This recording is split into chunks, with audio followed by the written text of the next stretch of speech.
ಗುರುಭ್ಯೋ ನಮಃ ಹರಿ ಓಂ. ನನ್ನೆಲ್ಲ ಆತ್ಮೀಯರಿಗೆ ಭಕ್ತಿಪೂರ್ವಕ ನಮಸ್ಕಾರಗಳು. ಎಲ್ಲರೂ ಕ್ಷೇಮವಾಗಿದ್ದೀರಾ ಅಂತೇಳಿ ಭಾವಿಸ್ತೇನೆ. ಈ ಸಂಚಿಕೆಯಲ್ಲಿ ನಾನು ನಿಮಗೆ 21ನೇ ತಾರೀಕು ಇರತಕ್ಕಂತಹ ವರಮಹಾಲಕ್ಷ್ಮಿ ಅಂದರೆ ಈ ಶುಕ್ರವಾರ ಇರತಕ್ಕಂಥ ವರಮಹಾಲಕ್ಷ್ಮಿಯನ್ನ ಯಾವ ಸಮಯದಲ್ಲಿ ಆಚರಣೆ ಮಾಡಬೇಕು, ಯಾವ ರೀತಿ ಆಚರಣೆ ಮಾಡಬೇಕು, ಯಾವ ರೀತಿಯ ಪ್ರೊಸೀಜರ್ ಇರತಕ್ಕಂಥದ್ದು, ವರಮಹಾಲಕ್ಷ್ಮಿ ಎಲ್ಲರೂ ಮಾಡ್ಬೋದಾ? ತುಂಬ ಜನ ಹೇಳ್ತಾರೆ ಇಂಥವ್ರು ವರಮಹಾಲಕ್ಷ್ಮಿ ಮಾಡಂಗಿಲ್ಲ ಅಂತ. ನಿಜನಾ? ನಿಯಮಗಳೇನಿದೆ? ಎಷ್ಟೋ ಬಾರಿ ಭಕ್ತಿಯಿಂದ ಅಮ್ಮನವ್ರನ್ನ ಒಲಿಸ್ಕೊಳ್ಬೇಕು ಅಂತ ಹೋಗಿ ಗೊತ್ತಲ್ಲಿ ಮಾಡ್ತಕ್ಕಂಥ ಸಣ್ಣ ಪುಟ್ಟ ತಪ್ಪುಗಳು, ಎಡವಟ್ಟುಗಳು ಖಂಡಿತವಾಗಿಯೂ ಬರಬೇಕಾದ ಫಲ ಲಭಿಸೋದಿಲ್ಲ. ತುಂಬ ಏನೋ ದೊಡ್ಡದಾಗೇನೋ ಮಾಡಕ್ಕೆ ಹೋಗಿ ಸಣ್ಣ ಪುಟ್ಟದಲ್ಲಿ ಎಡವ್ತೀವಿ. ಅಂಥ ತಪ್ಪುಗಳನ್ನು ನೀವು ಕೂಡ ಮಾಡ್ತಾ ಇದ್ರೆ ಅದನ್ನು ತಿದ್ಕೊಳ್ಳಿ ಅಂತ ಹೇಳಿ ಈ ಸಂಚಿಕೆಯಲ್ಲಿ ನಾನು ಸಂಪೂರ್ಣ ವರಮಹಾಲಕ್ಷ್ಮಿ ಹಬ್ಬದ ಬಗ್ಗೆ ಮಾತಾಡಲಿದ್ದೇನೆ. ಈ ಸಂಚಿಕೆಯಲ್ಲಿ ವರಮಹಾಲಕ್ಷ್ಮಿ ಹಬ್ಬವನ್ನು ಯಾವ ರೀತಿ ಮಾಡಬೇಕು, ಯಾವ ರೀತಿ ಮಾಡಿದ್ರೆ, ಯಾವ ನೈವೇದ್ಯ ಮಾಡಿದ್ರೆ ಮನಸ್ಸಿನ ವಿಲಾಸಗಳಿರುತ್ತೆ, ಕುಡಿಸ್ತಕ್ಕಂಥ ಸಮಯ ಯಾವುದು ಎಲ್ಲವೂ ತಿಳಿಸ್ಕೊಟ್ರೆ ಮುಂದೆ ಅಂದರೆ ನಾಳೆ ಬರತಕ್ಕಂಥ ಸಂಚಿಕೆಯಲ್ಲಿ ಯಾವ ತಪ್ಪುಗಳನ್ನು ಮಾಡಬಾರ್ದು, ಮಾಡತಕ್ಕಂಥ ಸಣ್ಣ ಪುಟ್ಟ ತಪ್ಪುಗಳು, ಎಡವಟ್ಟುಗಳು ಯಾವ ರೀತಿ ದೊಡ್ಡ ಮಟ್ಟದ ಪರಿಣಾಮಗಳು ಬೀರುತ್ತೆ ನಿಮ್ಮ ಜೀವನದ ಮೇಲೆ ಮತ್ತು ಹಬ್ಬದ ಮೇಲೆ ಅಂತೇಳಿ ಮುಂದಿನ ಸಂಚಿಕೆಯಲ್ಲಿ ತಿಳಿಸ್ಕೊಡ್ತೀನಿ, ಅಂದರೆ ನಾಳೆ ಸಂಚಿಕೆಯಲ್ಲಿ ತಿಳಿಸ್ಕೊಡ್ತೇನೆ. ಯಾರು ಭವಿಷ್ಯ ದರ್ಶನ ಯೂಟ್ಯೂಬ್ ಚಾನಲ್ನ ಸಬ್ಸ್ಕ್ರೈಬ್ ಮಾಡ್ಕೊಂಡಿಲ್ಲ, ಈಗಲೇ ಸಬ್ಸ್ಕ್ರೈಬ್ ಮಾಡ್ಕೊಳ್ಳಿ ಹಾಗೂ ಬೆಲ್ ಬಟನ್ ಒತ್ತೋ ಮುಖಾಂತರ ಪ್ರತಿನಿತ್ಯ ಕೂಡ ಹೊಸ ಹೊಸ ಅಪ್ಡೇಟ್ಗಳನ್ನು ಪಡ್ಕೊಳ್ಳಿ. ನಮ್ಮ ಫೇಸ್ಬುಕ್, ಇನ್ಸ್ಟಾಗ್ರಾಮ್ ಪೇಜನ್ನು ಫಾಲೋ ಮಾಡೋ ಮುಖಾಂತರ ಸದಾಕಾಲ ನಮ್ಮೊಂದಿಗೆ ಸಂಪರ್ಕದಲ್ಲಿದ್ದು ಉಪಯುಕ್ತ ಮಾಹಿತಿಗಳನ್ನು ಪಡ್ಕೊಳ್ಳಿ ಅಂತ ನಾನು ಕೇಳ್ಕೊಳ್ತೀನಿ. ಮೊದಲನೇದಾಗಿ ತುಂಬ ಜನ ಕನ್ಫ್ಯೂಸ್, 21ನೇ ತಾರೀಕು ಶುಕ್ರವಾರ ವರಮಹಾಲಕ್ಷ್ಮಿನ ಮಾಡಬೇಕಾ, 28ನೇ ತಾರೀಕು ಶುಕ್ರವಾರ ವರಮಹಾಲಕ್ಷ್ಮಿನ ಮಾಡಬೇಕಾ, ಯಾವ ದಿನ ಮಾಡಬೇಕು? ತುಂಬ ಜನ ಕನ್ಫ್ಯೂಸ್ ಮಾಡ್ಕೊಂಡಿದ್ದೀರಾ. ಇಂದಿನ ರೀಲ್ಸಲ್ಲೂ ಕೂಡ ತಿಳಿಸ್ಕೊಂಡಿದ್ದೇನೆ. ಮೊದಲನೇ ಕ್ಲಾರಿಟಿ ಸಿಗಲಿ ಅಂತ ಹೇಳ್ತಿರತಕ್ಕಂಥದ್ದು ಮತ್ತೊಮ್ಮೆ 21ನೇ ತಾರೀಕು ಶುಕ್ರವಾರ ವರಮಹಾಲಕ್ಷ್ಮಿಯನ್ನು ಮಾಡತಕ್ಕಂಥದ್ದು. ವರಮಹಾಲಕ್ಷ್ಮಿ ಹಬ್ಬವನ್ನು ಆ ದಿನ ಮಾಡಬೇಕು. ಎರಡನೇ ಶ್ರಾವಣ ಶುಕ್ರವಾರ ಬರುತ್ತೆ, ಹಾಗಾಗಿ ವರಮಹಾಲಕ್ಷ್ಮಿ ಮಾಡಬೇಕು. ಇನ್ನು ಈ ವರಮಹಾಲಕ್ಷ್ಮಿ ಹಬ್ಬವನ್ನು ಆ ದಿನ ಪೂರ್ತಿ ಕೂರಿಸ್ಬೋದಾ? ಎಷ್ಟು ಗಂಟೆಗೆ ವರಮಹಾಲಕ್ಷ್ಮಿ ಹಬ್ಬವನ್ನು ನಾವು ಕೂರಿಸ್ಬೇಕು ಅಂದರೆ ಪ್ರತಿಷ್ಠಾಪನೆ ಮಾಡಬೇಕು, ನಂತರ ಪೂಜೆ ಕಂಟಿನ್ಯೂ ಮಾಡಿದ್ರೆ ಆಗುತ್ತೆ. ಎಷ್ಟು ಗಂಟೆಗೆ ಪ್ರತಿಷ್ಠಾಪನೆ ಮಾಡಬೇಕು? ತುಂಬ ಜನ ಏನು ಅನ್ಕೊಂಡ್ಬಿಡ್ತಾರೆ, ಬೆಳಗ್ಗೆಯಿಂದ ರಾತ್ರಿಗೂ ಕೂಡ ಹಬ್ಬ ಇರುತ್ತೆ, ಯಾವ ಟೈಮಲ್ಲಿ ಬೇಕಾದ್ರೆ ಮಾಡ್ಬೋದು. ಖಂಡಿತ ಇಲ್ಲ. ಶುಭವಾದ ಮುಹೂರ್ತ ಇರಬೇಕು ಅಥವಾ ಲಗ್ನ ಶುದ್ಧಿ ಇರಬೇಕು. ಯಾವುದೇ ಕಾರಣಕ್ಕೂ ದುರ್ಮುಹೂರ್ತಗಳು, ಯಮಗಂಡ ಕಾಲ, ರಾಹುಕಾಲ ನಾವು ಪೂಜೆಗೆ ತೆಗೆದುಕೊಳ್ಳೋದಿಲ್ಲ. ಆದರೂ ಕೂಡ ಶುಭ ಮುಹೂರ್ತ, ಶುಭ ಲಗ್ನದಲ್ಲಿ ನೀವು ಅಮ್ಮನವರ ಪ್ರತಿಷ್ಠಾಪನೆ ಮಾಡಿದ್ರೆ ಖಂಡಿತವಾಗಿಯೂ ಧನಾತ್ಮಕ ಅಭಿವೃದ್ಧಿಯನ್ನು ಜೀವನದಲ್ಲಿ ಕಾಣುವಂತಾಗ್ತದೆ. ಮೊದಲನೇದಾಗಿ ಬ್ರಾಹ್ಮಿ ಮುಹೂರ್ತ ಸಮಯ 4:50ರಿಂದ ಸರಿಸುಮಾರು 5:50ರವರೆಗೂ. ಈ ಸಮಯದಲ್ಲಿ ಯಾರು ವರಮಹಾಲಕ್ಷ್ಮಿ ಅಮ್ಮನವ್ರನ್ನ ನಿಮ್ಮ ಮನೆಯಲ್ಲಿ ಪ್ರತಿಷ್ಠಾಪನೆ ಮಾಡ್ತಿರೋ ಅವರಿಗೆ ಖಂಡಿತ ಎಲ್ಲ ಶುಭ ಧನಾತ್ಮಕ ಅಭಿವೃದ್ಧಿಯನ್ನು ನೋಡುವಂತಾಗ್ತೀರಾ. ಬ್ರಾಹ್ಮಿ ಮುಹೂರ್ತ ತುಂಬ ವಿಶೇಷವಾಗಿರತಕ್ಕಂಥದ್ದು. ನೀವೇನು ಕುಡಿದು ತಿಂದಿರೋದಿಲ್ಲ, ಶುದ್ಧಿಯಾಗಿರ್ತೀರಿ, ಮನಸ್ಸು ಏಕಾಗ್ರತೆಯಲ್ಲಿರುತ್ತೆ, ಮೈ ತುಂಬ ಕಾಮ್ನೆಸ್ ಇರುತ್ತೆ, ಪ್ರಕೃತಿಯು ಕೂಡ ತುಂಬ ಚೆನ್ನಾಗಿರತಕ್ಕಂಥದ್ರೆ ಗಜಿಬಿಜಿ ಮತ್ತೊಂದು ಏನೂ ಇರೋದಿಲ್ಲ. ತೃಪ್ತಿಕರವಾಗಿ ಪೂಜೆ ಮಾಡ್ಬೋದು. ಈ ಸಮಯದಲ್ಲಿ ಮಾಡಿ. ಇಲ್ಲ ಗುರುಗಳೇ ತುಂಬ ಬೇಗ ಆಗೋಗುತ್ತೆ, ನಾನು ತಯಾರಿ ಮಾಡ್ಕೊಳ್ಳೋದು ಬಹಳ ಕಷ್ಟವಾಗುತ್ತೆ. ಯಾಕಂದರೆ ಹೆಣ್ಮಕ್ಳು ವರಮಹಾಲಕ್ಷ್ಮಿನ ತುಂಬ ವಿಶೇಷವಾಗಿ ಮಾಡ್ತಾರೆ. ಸೀರೆ ನೋಡಿಸತಕ್ಕಂಥದ್ದು, ಅಲಂಕಾರ ಮಾಡತಕ್ಕಂಥದ್ದು, ಏನೋ ಮನಸ್ತೃಪ್ತಿಗೋಸ್ಕರ ಮಾಡತಕ್ಕಂಥ ಹಬ್ಬ ಯಾವ್ದಾರು ಇದೆಯಾ ಅಂದರೆ ಅದು ವರಮಹಾಲಕ್ಷ್ಮಿ ಅಂತ ನಾನು ಹೇಳ್ತೇನೆ. ಎಷ್ಟೋ ಬಾರಿ ನಾನು ತುಂಬ ಜನ ಕೇಳ್ತಿರ್ತೇನೆ, ಮಂತ್ರ ಭಾಗ, ತಂತ್ರ ಭಾಗ ಎಲ್ಲವೂ ಸರಿಯಾಗಿದ್ರು ಭಕ್ತಿ ಮಾರ್ಗ ಹಾಗೂ ನೀವು ಭಾವನೆ ಎಕ್ಸ್ಪ್ರೆಸ್ ಮಾಡ್ತಿರಲ್ಲ, ಎರಡರಲ್ಲೂ ಸ್ವಲ್ಪ ಅಳಿ ತಪ್ಪಿದ್ರು ಕೂಡ ಪೂಜೆ ಫಲ ಲಭಿಸಲ್ಲ ಅಂತ. ಭಕ್ತಿ ಭಾವ, ಮಂತ್ರ ಹಾಗೂ ತಂತ್ರ ಇಷ್ಟು ಕೂಡ ಸರಿ ಹೋಗಿದ್ರೆ ಮಾತ್ರ ಪೂರ್ಣ ಫಲ ಲಭಿಸತಕ್ಕಂಥದ್ದು. ಭಾವನೆ ಇರುತ್ತೆ, ಹೀಗೆ ಆಗಬೇಕು, ಹೀಗೆ ಬರಬೇಕು ಅಂತ. ಆ ಭಾವನೆಗೆ ಧಕ್ಕೆ ಆದರೆ ಎಂಥದೇ ಮಂತ್ರಗಳು ಘೋಷಗಳಾಗ್ತಿದ್ರು, ಎಂಥದೇ ಲಗ್ನದಲ್ಲಿ ಕಾರ್ಯಕ್ರಮ ಶುರುವಾದರು, ಭಗವಂತನಿಗೆ ಚಿನ್ನದ ಬೆಳ್ಳಿಯಲ್ಲೇ ಹಾರಗಳಾಕಿದ್ರು ಕೂಡ ಆ ಭಾವನೆ ಸ್ವಲ್ಪ ಹಿಂದೆ ಮುಂದೆ ಆದಾಗ ಫಲ ಸಿಗೋದಿಲ್ಲ. ಯಾಕಂದರೆ ಭಕ್ತಿ ಇರುತ್ತೆ, ನಾನು ಒಪ್ಕೊಳ್ತೀನಿ. ಮೈಂಡ್ ತುಂಬ ಎಲ್ಲೆಲ್ಲೋ ಡೈವರ್ಟ್ ಆಗ್ತಿರುತ್ತೆ, ಗಮನ ಇರೋದಿಲ್ಲ. ಈ ತಪ್ಪುಗಳನ್ನು ಮಾಡ್ಕೊಳ್ಬೇಡಿ ವರಮಹಾಲಕ್ಷ್ಮಿಯಲ್ಲಿ. ಇನ್ನು ಎರಡನೇ ಸಮಯ ಮಿತ್ರ ಮುಹೂರ್ತ, ಬೆಳಗ್ಗೆ 6:30ರಿಂದ 7:45. ಯಾರೋ ನಾನು ಆಗಲೇ ಹೇಳಿದಾಗೆ ಬ್ರಾಹ್ಮಿ ಮುಹೂರ್ತದಲ್ಲಿ ಆಗೋದಿಲ್ವೋ ಈ ಮಿತ್ರ ಮುಹೂರ್ತದಲ್ಲಿ ಅಮ್ಮನವ್ರನ್ನ ಪ್ರತಿಷ್ಠಾಪನೆ ಮಾಡಿ ಖಂಡಿತ ಶುಭವಾಗುತ್ತೆ. ಈ ಸಮಯವಾಗಲ್ಲ ತುಂಬ ನಮಗೆ ಕಸಿಬಿಸಿ ಆಗುತ್ತೆ ಅಂತ ಹೇಳಿದ್ರೆ ಮೂರನೇದು ನಿಮಗೆ ಸಿಗತಕ್ಕಂಥದ್ದು ಅಮೃತ ಸಮಯ ಬೆಳಗ್ಗೆ 9:40ರಿಂದ ನಿಮಗೆ ಸರಿಸುಮಾರು 10:15 10:45 ತೆಗೆದುಕೊಳ್ಬೋದು. ಇದು ಶುಭದಾಯಕ. ಇಲ್ಲ ಗುರುಗಳೇ ನಮ್ಮ ಬೆಳಗ್ಗೆ ಆಗೋದೇ ಇಲ್ಲ, ಕೆಲಸಗಳಿದೆ ಅಥವಾ ಪ್ರಿಪ್ರೇಷನ್ ಮಾಡ್ಕೊಳ್ಳೋದು ಕಷ್ಟವಾಗುತ್ತೆ, ಊರಿಂದ ಮಕ್ಕಳುಗಳು ಬರಬೇಕು ಹಬ್ಬಕ್ಕೆ ಅಂತ, ಆ ಥರ ತುಂಬ ಸಮಯ ಇಲ್ಲಬೇಕೇ ಇಲ್ಲ, ನಾವು ಸಂಜೆ ಮಾಡ್ಕೊಳ್ತೀನಿ ಅಂದವ್ರು ಮಾತ್ರ ಸಂಜೆ ಗೋಧೂಳಿ ಲಗ್ನ ಸಮಯ ಇರತಕ್ಕಂಥದ್ದು 5:30ರಿಂದ 10 ಒಂದು 7:15 7:30ವರೆಗೂ ತೆಗೆದುಕೊಳ್ಬೋದು. ಈ ಗೋಧೂಳು ಲಗ್ನದಲ್ಲಿ ಅಮ್ಮನವ್ರನ್ನ ಮನೆಗೆ ಪ್ರತಿಷ್ಠಾಪನೆ ಮಾಡಿ ಪೂಜೆ ಮಾಡಿ. ನನಗೆ ಕೊಡತಕ್ಕಂಥ ಸಜೆಷನ್ ಸಂಜೆ ಹೊತ್ತಿಗಿಂತ ಬೆಳಗ್ಗೆ ಹೊತ್ತು ಪೂಜೆ ಪುನಸ್ಕಾರ ಪ್ರತಿಷ್ಠಾಪನೆ ಮಾಡೋದು ತುಂಬ ಸೂಕ್ತ. ಸಂಜೆ ಆರತಿಯನ್ನು ಮಾಡಿ ಸುಮಂಗಲರನ್ನು ಮನೆ ಕರೆದು ಆರಾಧನೆಗಳು ಮಾಡಿ, ಅದು ಖಂಡಿತವಾಗಿಯೂ ಲಾಭದಾಯಕವಾಗಿ ಆಗುತ್ತೆ. ಇನ್ನು ಈ ವರಮಹಾಲಕ್ಷ್ಮಿ ಹಬ್ಬವನ್ನು ಯಾರು ಮಾಡ್ಬೋದು, ಯಾರು ಮಾಡೋಂಗಿಲ್ಲ? ಎಲ್ಲರೂ ಮಾಡ್ತಾರೆ. ಮನೆಯಲ್ಲಿ ವರಮಹಾಲಕ್ಷ್ಮಿ ಹಬ್ಬವನ್ನು ಖಂಡಿತ ಮಾಡುವಂತಾಗಿ ಶುಭದಾಯಕ. ಮನೆ, ನದಿ ತೀರ, ದೇವಾಲಯ ಬಹಳ ಪ್ರಶಸ್ತವಾದ ಸ್ಥಳ. ಮನೇಲಿ ಮಾಡ್ಬೋದು, ಪ್ರತಿಯೊಬ್ಬರು ಕೂಡ ಮಾಡ್ಬೋದು. ತುಂಬ ಜನ ಹೇಳ್ತಾರೆ. ಯಾಕಂದರೆ ಈ ಪ್ರಶ್ನೆನ ಕೇಳ್ತಾ ಇದ್ದೀನಿ ಅಂದರೆ ತುಂಬ ಜನ ಹೆಣ್ಮಕ್ಳು ಕಾಲ್ ಮಾಡಿದರು. ಗುರುಗಳೇ, ನನ್ನ ಗಂಡ ತೀರೋಗಿ 1 ವರ್ಷ ಕಳೆದಿದೆ ನನಗೆ, ಆದರೂ ವರಮಹಾಲಕ್ಷ್ಮಿ ನಾನು ಮಾಡ್ಬೋದಾ ಮಾಡಬಾರ್ದಾ? ಶಾಸ್ತ್ರಕಾರರೆಲ್ಲ ಉಲ್ಲೇಖಿಸಿದ್ದಾರೆ, ಈ ಥರ ಗಂಡ ತಿರೋಗಿರ್ತಕ್ಕಂಥವ್ರು ವರಮಹಾಲಕ್ಷ್ಮಿನ ಮಾಡಬಾರ್ದು ಅಂತ. ಅದನ್ನು ಮಾಡಿಬಿಟ್ರೆ ಕೆಟ್ಟದಾಗ್ಬಿಡುತ್ತಾ? ಖಂಡಿತ ಇಲ್ಲ. ವರಮಹಾಲಕ್ಷ್ಮಿಯನ್ನು ಪ್ರತಿಯೊಬ್ಬ ಹೆಣ್ಣು ಮಗಳು ಕೂಡ ಮಾಡ್ಬೋದು. ಇದಕ್ಕೆ ಯಾವುದೇ ರೀತಿಯ ನಿಯಮ ಮತ್ತೊಂದು ಏನೂ ಇಲ್ಲ. ಮಾಡಿ, ಮನಸ್ತೃಪ್ತಿಯಿಂದ ಮಾಡಿ. ಯಾವಾಗ ಮನಸ್ತೃಪ್ತಿಯಿಂದ ಯಾವ ಹೆಣ್ಮಗು ಪೂಜೆ ಮಾಡ್ತಾಳೋ ಖಂಡಿತ ಆ ಮನೆ ಅಭಿವೃದ್ಧಿ ಆಗುತ್ತೆ, ಮನೆ ಅಭಿಲಾಷೆಗಳು ಈಡೇರತಕ್ಕಂಥದ್ದಾಗತ್ತೆ. 100 ಜನ 1000 ಮಾತಾಡ್ತಾರೆ. ಮಾತಾಡತಕ್ಕಂಥವ್ರು ಯಾರೂ ಕೂಡ ನಿಮ್ಮ ಜೀವನ ಕಟ್ಕೊಳ್ಳೋದಿಲ್ಲ. ಅವ್ರಿಗೊಂದು ಮಾತಾಡೋಕೆ ವಿಷಯ ಬೇಕಷ್ಟೇ. ನಿಮ್ಮ ಮನಸ್ತೃಪ್ತಿ ಇದೆಯಾ? ಖಂಡಿತವಾಗಿ 1-2 ಹೆಣ್ಮಕ್ಳನ್ನ ಕರೆದು ಮನೇಲಿ ಅಷ್ಟೊಂದು ಕೊಡುವಂತಾಗಿ ಖಂಡಿತ ಮುತ್ತೈದೆಯರ ಅನುಗ್ರಹದಿಂದ ನಿಮ್ಮ ಮನೆಯಲ್ಲಿ ಏಳಿಗೆ ಉಂಟಾಗತಕ್ಕಂಥದ್ದು, ಅಭಿವೃದ್ಧಿ ಉಂಟಾಗತಕ್ಕಂಥದ್ದು. ಯಾವ ಹೆಣ್ಮಕ್ಳಿಗೆ ಈ ಕಸಿವಿಸಿ ಇದೆ, ಗಂಡ ಇಲ್ಲ, ನಾನು ಕೊಡ್ಬೋದಾ ಬೇಡವೋ, ಅಷ್ಟೊಂದು ತೆಗೆದುಕೊಳಕ್ಬೋದಾ ಬೇಡವಾ, ಬೇರೆಯವ್ರ ಮನೆಗೆ ಹೋಗಿ ಖಂಡಿತ ಅಷ್ಟೊಂದು ತೆಗೆದುಕೊಳ್ಬೋದು. ಖಂಡಿತವಾಗಿಯೂ ಅಷ್ಟೊಂದು ಕೊಡುವಂತಾಗ್ತದೆ. ಇದನ್ನು ಮಾಡಿಕೊಳ್ಳಿ. ಇನ್ನು ಯಾವ ದಿಕ್ಕಿಗೆ ದೇವರನ್ನು ಪ್ರತಿಷ್ಠಾಪನೆ ಮಾಡತಕ್ಕಂಥ ಅಭಿಮುಖ ಯಾವ ದಿಕ್ಕಿಗೆ ಇರಬೇಕು ಅಂತಂದರೆ, ಫಸ್ಟ್ ಪ್ರಿಫರೆನ್ಸ್ ಪೂರ್ವ, ಈಸ್ಟ್. 2ನೇದು ಉತ್ತರ, ನಾರ್ತ್ ಕೊಡ್ಬೋದು. 3ನೇದು ಪಶ್ಚಿಮಕ್ಕೂ ಕೂಡ ಕೊಡ್ಬೋದು. ದಕ್ಷಿಣ ನಿಷಿದ್ಧ. ಏನಕ್ಕಪ್ಪ ದಕ್ಷಿಣ ನಿಷಿದ್ಧ ಅಂತ ಹೇಳಿದ್ರೆ, ಅದನ್ನು ಪಿತೃಗಳ ದಿಕ್ಕು ಅಂತ ಕರಿತೀವಿ. ಯಾವುದನ್ನು? ಸೌತ್. ಯಾಕಂದರೆ ಇಲ್ಲಿ ನಮ್ಮ ಯಾರು ಪೂರ್ವಜಿಕರು ತೀರೋಗಿರ್ತಾರೆ ಪಿತ್ರಾದ ಹೇಳೋದು, ಎಲ್ಲರದ್ದು ಭಾವಚಿತ್ರವನ್ನು ದಕ್ಷಿಣಕ್ಕೆ ಹಾಕಿರ್ತೀವಿ, ಸೌತ್ಗೆ ಆಗಿರ್ತೀವಿ. ತುಂಬ ಜನ ಹೇಳ್ತಾರೆ, ಗುರುಗಳೇ ಪೂರ್ವಕ್ಕೆ ಮಾತ್ರ ಕೂರಿಸ್ಬೇಕಂತ, ದೇವರನ್ನ ಪಶ್ಚಿಮಕ್ಕೆ ಕೂರಿಸ್ಬಾರ್ದಂತೆ, ಮುಳುಗೋದಿಕ್ಕಂತೆ. ಭಗವಂತನಿಗೆ ಪೂರ್ವ, ಪಶ್ಚಿಮ, ಉತ್ತರ, ದಕ್ಷಿಣ, ಆಗ್ನೇಯ ಆ ಥರ ಏನೂ ಇಲ್ಲ. ನಾವು ದಕ್ಷಿಣಕ್ಕೆ ಪಿತೃಗಳು ಕೊಟ್ಟಿರೋದಕ್ಕೋಸ್ಕರ ಬೇಡ ಅಂತ ಹೇಳ್ತೀವಿ. 1.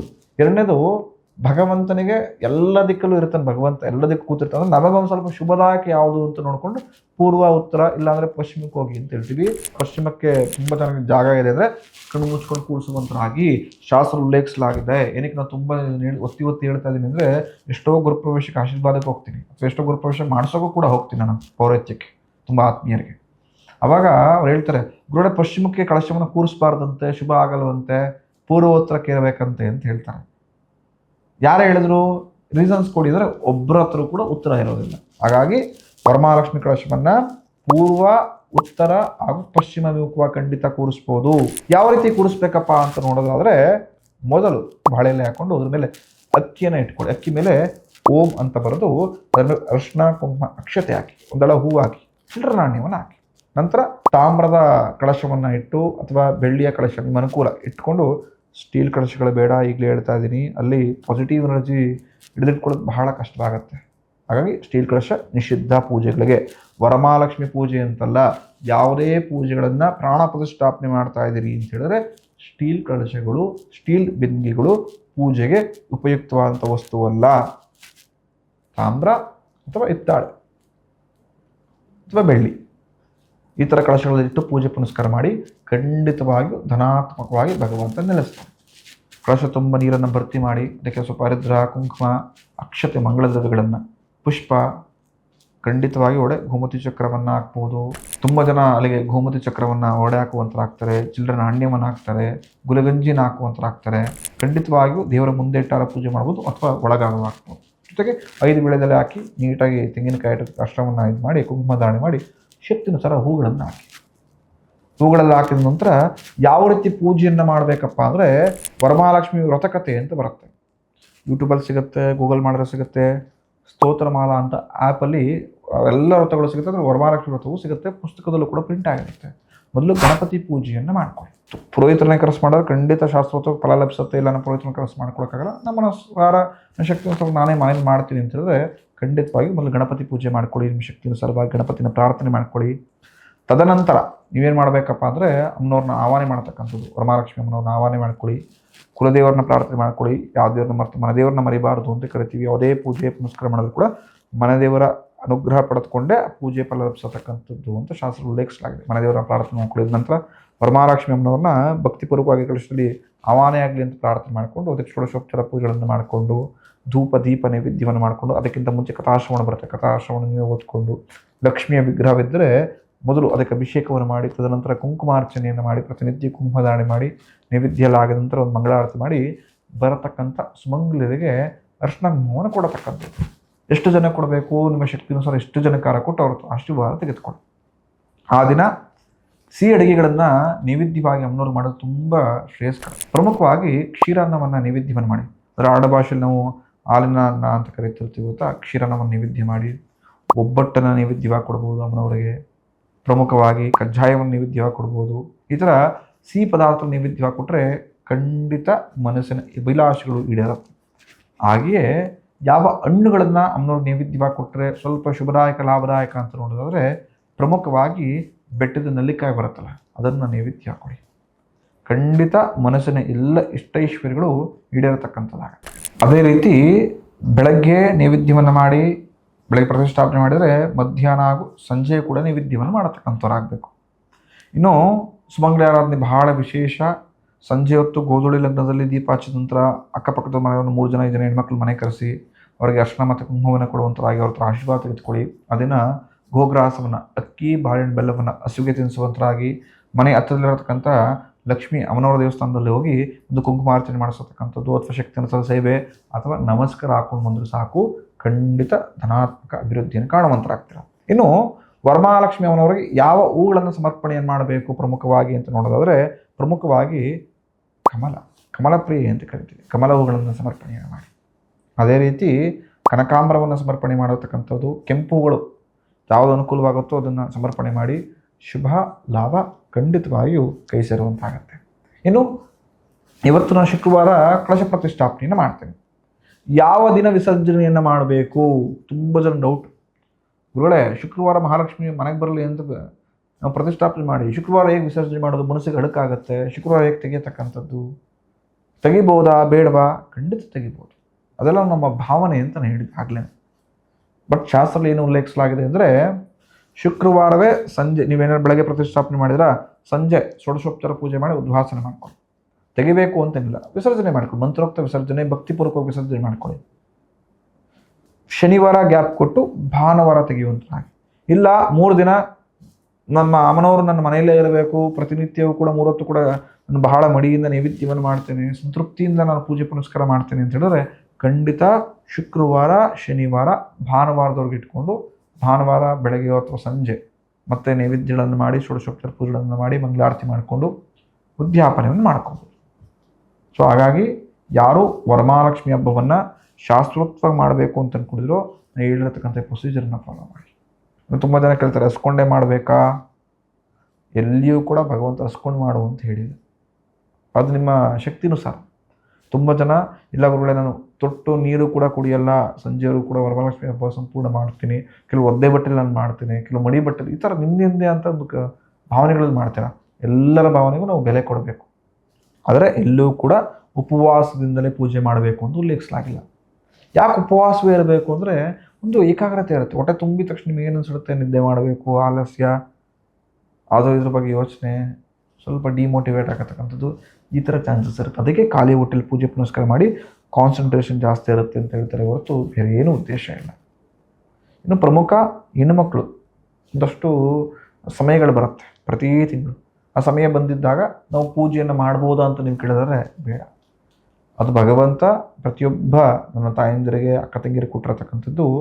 ಆ ಸಮಯದಲ್ಲಾದರೂ ಕೂಡ ನೀವು ಒಂದಷ್ಟು ಆರಾಮ್ಸಿಯಾಗಿರಿ ಅಂತ, ರೆಸ್ಟ್ ಮಾಡುವಂಥರಾಗಿ ಅಂತ. ಯಾರಿಗೆ 21ನೇ ತಾರೀಕು ಅನಾನುಕೂಲವಾಗುತ್ತೆ, ವರಮಹಾಲಕ್ಷ್ಮಿ ಮಾಡೋಕ್ಕೆ ಸಾಧ್ಯವಾಗ್ತಿರೋದಿಲ್ಲ, ಖಂಡಿತ 28ನೇ ತಾರೀಕು ಮಾಡ್ಕೊಳ್ಬೋದು. ಅದನ್ನೇ ಮಾಡಬೇಕು ಖಂಡಿತ ನಾನು ಒಪ್ಕೊಳ್ತೀನಿ. ಅಂದರೆ ಅನಾನುಕೂಲ ಥರದ ಹೆಣ್ಮಕ್ಳು ಸಮಸ್ಯೆಗಳಿರುತ್ತೆ, ಯಾರೋ ಗೊತ್ತಿಲ್ಲ ಮನೇಲಿ ಅದೊಂದು ಅವಘಡ ನಡೆದ್ಬಿಟ್ಟಿರುತ್ತೆ ಹತ್ತಿರದಲ್ಲಿ, ಅಥವಾ ಯಾರೋ ಒಬ್ರು ತಾಯಾದಿಗಳು ತಿರುಗಿ ಒಂದು 3 ದಿನ 5 ದಿನ ಸೂತ್ಕ ಸಿಕ್ಬಿಡುತ್ತೆ, ಬೇಜಾರಿರುತ್ತೆ. ಬೇಜಾರು ಇಟ್ಕೊಳ್ಬೇಕು. 28ನೇ ತಾರೀಕು ಮಾಡುವಂತಾಗಿ. ಈ 28 ಎಲ್ಲರೂ ಮಾಡಿ ಅಂತ ಹೇಳ್ತಾ ಇಲ್ಲ. ಯಾರಿಗೆ 21 ಅನಾನುಕೂಲವಾಗುತ್ತೋ ಅವ್ರು ಮಾತ್ರ 28ನೇ ತಾರೀಕು ವರಮಹಾಲಕ್ಷ್ಮಿ ಹಬ್ಬವನ್ನು ಮಾಡತಕ್ಕಂಥದ್ದು. ನಿಮಗೆ ಏನಾದರೂ ಡೌಟ್ ಇದ್ದರೆ ವರಮಹಾಲಕ್ಷ್ಮಿ ಪೂಜೆಯಲ್ಲಿ ಯಾವುದನ್ನು ಮಾಡಬೇಕು ಯಾವುದನ್ನು ಮಾಡಬಾರ್ದು ಏನಾರ ತಿಳ್ಕೊಳ್ಬೇಕು ಅಂತಂದರೆ ಈ ಕಮೆಂಟ್ ಬಾಕ್ಸಲ್ಲಿ ಮೆನ್ಷನ್ ಮಾಡಿ. ನಾಳೆ ವಿಡಿಯೋದಲ್ಲಿ ಆ ವಿಚಾರವಾಗಿ ಕ್ಲಾರಿಟಿ ಕೊಡ್ತೀನಿ. ನಾಳೆ ವಿಡಿಯೋ ಬಹಳ ವಿಶೇಷವಾಗಿರತಕ್ಕಂಥದ್ದು. ವರಮಹಾಲಕ್ಷ್ಮಿ ಹಬ್ಬದಲ್ಲಿ ಯಾವುದನ್ನು ಮಾಡಬಾರ್ದು, ಯಾವುದು ಸಂಪೂರ್ಣ ನಿಷಿದ್ಧ ಎಲ್ಲವನ್ನು ಕೂಡ ನಾನು ತಿಳಿಸ್ಕೊಡ್ತೀನಿ. ಭಗವಂತ ಎಲ್ಲರಿಗೂ ಕೂಡ ಒಳ್ಳೆಯ ಇಷ್ಟೈಶ್ವರ್ಯಗಳು ಪ್ರಾಪ್ತಿ ಮಾಡಿಕೊಳ್ಳಿ ಅಂತ ನಾನು ಹಾರೈಸ್ತೀನಿ. ಎಲ್ಲರಿಗೂ ಒಳ್ಳೆಯದಾಗಲಿ.